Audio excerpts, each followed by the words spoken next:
Now, let's get into who's capping. Now, who's capping is who's been lying to us, who's been spinning us, who's been BSing us, and much love to all the black business owners who continue to thrive during these real difficult times. Now, a business like a restaurant is difficult enough without the hardship of the times, obviously. So make sure y'all go out and y'all support a local black business, not just today, but any day that you can. Now, with that being said, a video has been circulating of a restaurant owner in Dallas losing his cool over some customers that he felt weren't being very respectful towards themselves or his establishment. Now, after he approached them numerous times about twerking in his restaurant, he allegedly asked them to stop, and it didn't really go so well. Now, one woman apparently didn't take him seriously and proceeded to stand on her seat and began twerking at the table, and let's just say all hell broke loose.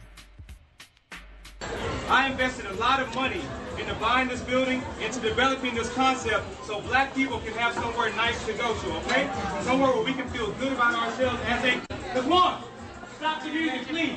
Yeah. No, real talk. And so all this twerking, take it to Prime, take it to Pink, don't bring it here because we're a restaurant. So how can I tell the men to respect themselves and you guys are twerking on glass here? If you want to do it, get the heck out my restaurant. Because I did it for our people and I did it for our culture. So don't do it now. Don't do it again. I don't want to hear it. If you don't like it, get out because I don't need your money. I need to provide something for my people. And don't do it again. Thank you.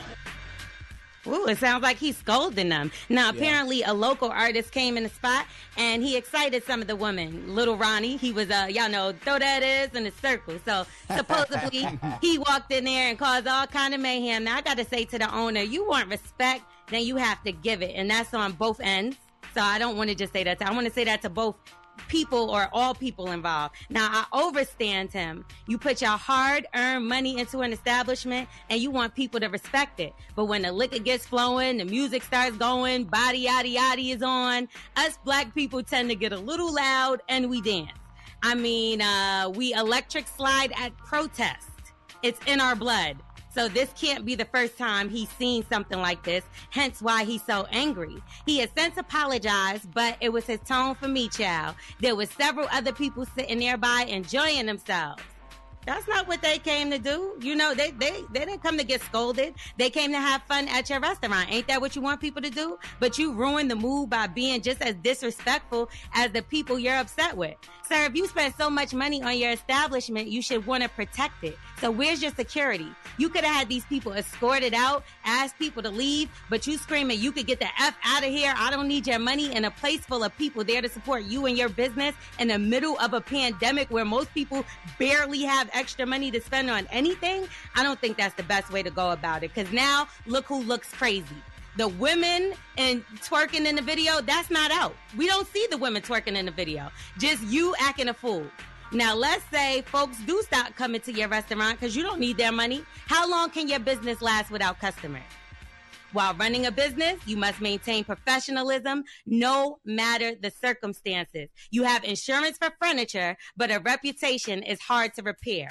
If you don't like the rules of the restaurant, then you don't have to go. But to go to a level of disrespect like this, it's uncalled for. Let's just pray for this man to humble himself and set the tone moving forward. My advice is to keep the music low, put more ice in them drinks, and you can't put a battery in people's back and expect and wonder why they're charged up. Now, the food looks great, but the owner's words may have left a bad taste in many people's mouth. So let's hope for the sake of him that people don't call his bluff on not needing their money because that was cap. Now, I'm L'Oreal. That's who's capping. You can follow me at Starring L'Oreal, L-O-R-E-L, or I'm on a Hustle Show. But we want to know what you think about this. If you were sitting at a restaurant and you was eating and somebody went in on you like this for having a good time, how would you feel? Yeah, man. So, like, I was reading the Morning Hustle, IG page, and the comments there are pretty dope. One person said, Sugar T 829, his restaurant, his rules. Some people you can't take anywhere. D. Johnson said, I'm with him. That twerking stuff been played in my book. Tyler Monet 22 said, was this in Memphis? Hit us up, 866 Hustle 8. Good morning. My name is Alanda from Killeen, Texas. I have to completely disagree with L'Oreal. I think the restaurant patrons were capped. You're not going to do that in Applebee's, Ruby Tuesdays, nothing like that. Even if the music is jumping, like, you know how to conduct yourself. If they've been, ratchet and acting up like that, if he don't want their money, they don't have to take their money. Xavier from Baltimore. So here's my take on it. Being here in Baltimore, we have a lot of local black businesses and a lot of black restaurants also. You see, for me, it's not really his tone. It's like sometimes you have to speak to people aggressively to get your point across. At the end of the day, you are there to, enjoy yourself, but most importantly, you're there to eat. Hi, my name is Patricia. I think the owner of the restaurant was not in the wrong. After seeing the videos of the females standing on top of the chairs and holding onto the walls, twerking, he had nicely asked them to not do that, and they did not listen. So with somebody running a business, I do not fault him at all for that. I'm Alexis, and I'm calling from Silver Spring. So basically, I think that he was wrong because you're serving Hennessy and playing City Girls. What exactly did you expect? We are the Morning Hustle.